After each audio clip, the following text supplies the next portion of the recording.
BJP leader and Supreme Court lawyer Nazia Khan has filed a complaint over the remarks made by Congress MP and leader of opposition Rahul Gandhi.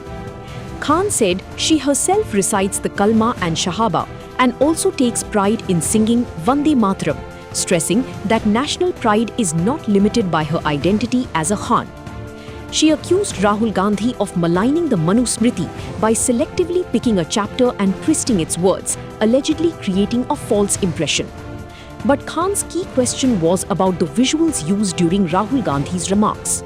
She asked why were the photographs of Prime Minister Narendra Modi, Uttar Pradesh Chief Minister Yogi Adityanath and RSS Chief Mohan Bhagwat displayed in the background? मैं तो कलमा भी पढ़ती हूँ और शहादा भी पढ़ती हूँ और जब वंदे मातरम का गान मैं गाती हूँ तो मुझे अपने आप में बहुत ही फख्र महसूस होता है कि मैं खान ज़रूर हूँ, लेकिन मैं अपने कल्चर से, अपने संस्कार से, अपनी संस्कृति से, अपनी सभ्यता से मैं एक अच्छी प्योर हिंदू हूँ। और भारत का संविधान जब हम पढ़ते हैं तो भीमराव अंबेडकर जी ने जब संविधान लिखा था तो पहले पन्ने पर चित्र भगवान राम की दी थी। जिस तरीके से मनुस्मृति को उन्होंने डिफेम किया है, मनुस्मृति के एक अध्याय को उठा करके उन्होंने गलत शब्दों से खेल करके उन्होंने एक गलत मिसअंडरस्टैंडिंग क्रिएट करने की कोशिश की है। जिस अध्याय में पिता, पति और पुत्र की जिम्मेदारी अपने घर की महिलाओं के प्रति बताई गई है, उन्होंने उसको महिलाओं के फ्रीडम को छीनने पर उन्होंने डाइवर्ट कर दिया।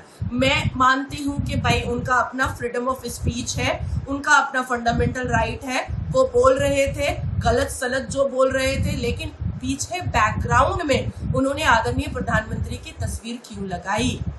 उन्होंने आदरणीय मुख्यमंत्री योगी आदित्यनाथ जी की तस्वीर क्यों लगाई? उन्होंने मोहन भागवत जी की तस्वीर क्यों लगाई? मैं पूछना चाहती हूँ कि जब से भारतीय जनता पार्टी की सरकार देश में आई है, क्या आदरणीय प्रधानमंत्री जी ने कभी कहा है कि सबको मनुस्मृति पढ़ना पड़ेगा या मनुस्मृति को फॉलो करना पड़ेगा? या उत्तर प्रदेश में जब से योगी आदित्यनाथ जी मुख्यमंत्री के चेयर पर बैठे हैं, क्या उन्होंने कहा है कि उत्तर प्रदेश के लोगों को मनुस्मृति पर चलना पड़ेगा, मनुस्मृति को फॉलो करना पड़ेगा?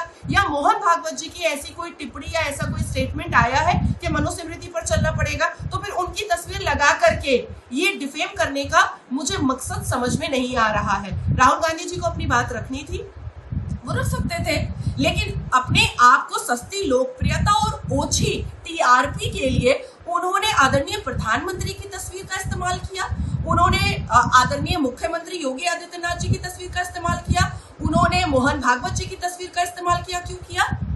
ये क्यों किया? ये तो उनको जवाब देना पड़ेगा। जो राहुल गांधी वंदे मातरम नहीं बोल पाते हैं, जो राहुल गांधी भारत माता की जय नहीं बोल पाते हैं, जो राहुल गांधी अपनी मातृ शक्ति को इज्जत नहीं दे पाते हैं, जो राहुल गांधी अपनी बहन को एलओपी नहीं बना पा रहे हैं, जो राहुल गांधी वंदे मातरम के सभी स्टांजा पर आक्रोश दिखाते हैं, सोनिया एंटोनियो आक्रोश दिखाती है, वो बता रहे हैं कि पेट्रियार्की क्या होती है। मंच पर एक हिजाब वाली बच्ची को खड़ा करके वो कह रहे हैं कि पेट्रियार्की से दूर हटो। अरे वो काला टेंट ही तो सबसे बड़ी पेट्रियार्की है। आपने उस बच्ची को नहीं बताया कि ये जो तुम काले टेंट में निपटी हुई हो, ये इस्लाम का एसेंशियल पार्ट नहीं है बेटा। ये तुमको जानबूझ करके तुम्हारे सक्सेस को, तुम्हारे अचीवमेंट को रोकने के लिए पहनाया गया है। ये पेट्रियार्की है। तो राहुल गांधी जी किसी भी तरीके से सनातन पर जो डिफेम करते हैं, सनातन पर जो अभद्र टिप्पणियां करते हैं, वंदे मातरम पर जो अभद्र टिप्पणियां करते हैं, भारत माता की जय पर जो अभद्र टिप्पणियां करते हैं, लेकिन वो हर एक मुद्दे पर भारतीय जनता पार्टी को क्यों उठा करके लेकर आते हैं? भगवान राम भारतीय जनता पार्टी नहीं है, मनुस्मृति भारतीय जनता पार्टी नहीं है, शिव जी भारतीय जनता पार्टी नहीं है। भगवान राम भगवान है, भगवान शिव भगवान है, राम मंदिर है। भारतीय जनता पार्टी एक पॉलिटिकल पार्टी है। तो ये ओछी जो लोकप्रियता है और टीआरपी है वो राहुल गांधी अपने बलबूते करे, आदरणीय प्रधानमंत्री की तस्वीर को दिखा करके ना करे, या आदरणीय योगी जी की तस्वीर को दिखा करके ना करे, या मोहन भागवत जी की तस्वीर को दिखा करके ना करे। तो मुझे लगता है कि कानूनी कार्रवाई बहुत ही अच्छे तरीके से मैंने की है और उनको अब जवाब देना ही पड़ेगा।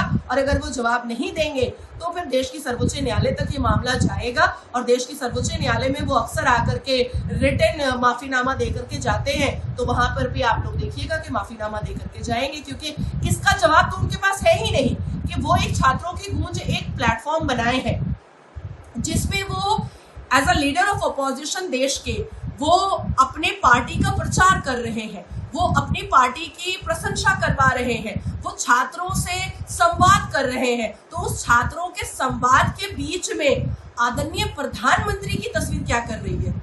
वहां पर तो इंदिरा गांधी जी की तस्वीर होनी चाहिए, वहां पर तो नेहरू की तस्वीर होनी चाहिए, वहां तो राजीव गांधी जी की तस्वीर होनी चाहिए, वहां तो संजय गांधी जी की तस्वीर होनी चाहिए, जिन्होंने नसबंदी करवाई थी संजय गांधी ने, राजीव गांधी जिन्होंने ट्रिपल तलाक और गुजारा भत्ता देने से इनकार कर दिया था शाहबानो सायरा बानो को, जिसने बांग्लादेश बनवा दिया था इंदिरा गांधी जी ने, जिन्होंने पाकिस्तान बनाया था नेहरू ने। तो ऐसे लोगों की तस्वीर लगानी चाहिए थी ना। हमारे आदरणीय प्रधानमंत्री की तस्वीर एलओपी क्यों लगा रहे हैं? तो ये एक बड़ा सवाल है। Khan also questioned whether PM Modi or the BJP government had ever said that everyone must read or follow the Manusmriti. She acknowledged Rahul Gandhi's right to freedom of speech, but said he will have to answer for the way the issue was presented. The complaint has now added another twist to the ongoing political row over Rahul Gandhi's Manusmriti remarks.